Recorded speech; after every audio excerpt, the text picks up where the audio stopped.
السلام علیکم۔ آج ہم پاک 301 میں لیکچر نمبر 7 کو ڈسکس کریں گے۔ لیکچر نمبر 6 تک ہم 1924 تک ہسٹری پڑھ چکے ہیں۔ آج کے اس لیکچر میں ہم 1924 سے لے کر 1935 تک ہسٹری دیکھیں گے، اور ٹاپک کا نام ہے Muslim politics in British India.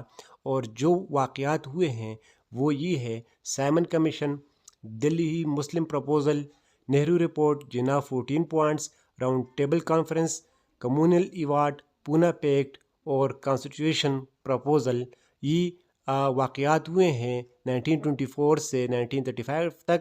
اس کا ہم کانسیپٹ دیکھیں گے اور کس طرح جو موومنٹ تھا تحریک پاکستان کا، پاکستان کی آزادی ہونے کا، وہ کس طرح ان واقعات کے ذریعے سے آگے بڑھا۔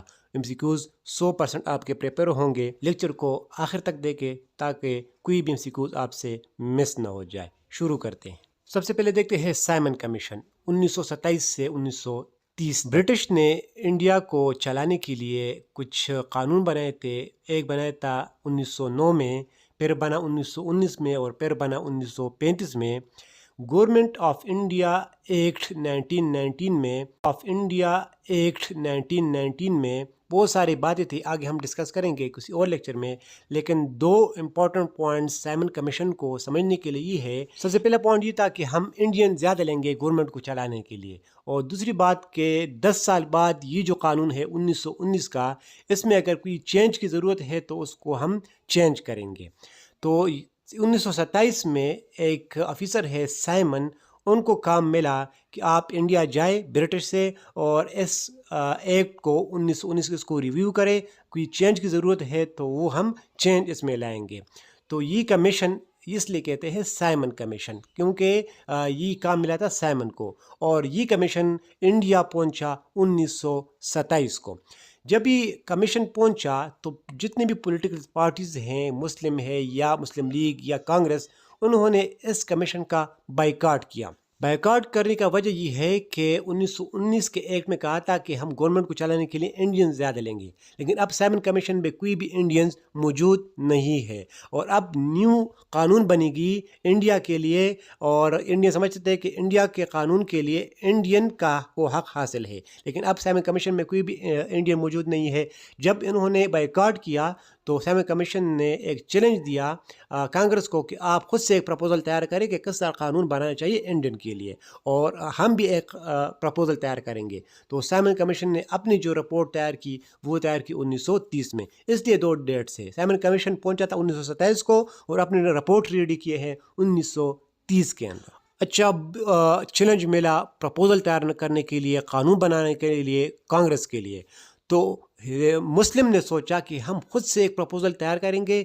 جب کانگریس اپنا چیلنج پورا کریں گے، اپنا ایک پروپوزل تیار کریں گے، تو ان کو ہم کچھ پوائنٹ دیں گے کہ یہ بھی ہمارے لیے بھی ان پروپوزل کے اندر، ان قانون کے اندر رکھے، اور اس کو ہم کہتے ہیں دلی مسلم پروپوزل 1927، جن میں کچھ پوائنٹس تھے: سپریٹ الیکٹورل ریٹس، یہ بار بار میں آپ کو سمجھا رہا ہوں، 1/3 seat for Muslim, power to provinces, reform in North West Frontier Province, Sindh separation from Bombay. یہ کچھ پوائنٹس مسلم نے لکھے اور کانگریس کو دیے کہ جب آپ چیلنج پورا کر رہے ہیں سائمن کمیشن کا، قانون بنا رہے ہیں، ایک پروپوزل تیار کر رہے ہیں قانون کے لیے، آئین کے لیے، تو یہ ہمارے پوائنٹس بھی اس میں شامل کرے، اور اس کو ہم کہتے ہیں دلی مسلم پروپوزل۔ کتنا اچھا سوچ انہوں نے یہاں پہ رکھا تھا۔ کانگریس نے اپنے چیلنج کے اوپر کام شروع کیا، جو انڈین کانسٹیٹیوشن تھا اس کے لیے پروپوزل کے اوپر کام شروع کیا۔ انہوں نے کمیٹی بنائی 10 ممبر کی، جن کے چیئرمین تھے موتی لال نہرو، اور سیکریٹری تھے جواہر لال نہرو، اور انہوں نے جو اپنا رپورٹ تیار کیا، پروپوزل تیار کیا، اس کو کہا گیا نہرو رپورٹ، اور یہ بیسیکلی وہی چیلنج کا آنسر تھا جو کہ سائمن کمیشن سے ملا، اور انہوں نے اپنا رپورٹ تیار کیا تھا 1928 کے اندر۔ اچھا، نہرو رپورٹ میں بہت سے پوائنٹ ہوں گے، لیکن جو پوائنٹ مسلم نے آگے رکھے تھے ان کا کیا بنا؟ تو اس میں جو پہلے 3 پوائنٹس ہے، اس میں ایک بھی نہیں رکھا گیا، یہ 3 کے 3 پوائنٹس اگنور کیے گئے، اور اس کے بالکل اپوزٹ چلا گیا نہرو رپورٹ۔ چوتھا پوائنٹ تھا کہ نارتھ ویسٹ فرنٹیئر پروونس میں کچھ ریفارم لائے، تو اس رپورٹ میں کہا گیا کہ ہم اس کے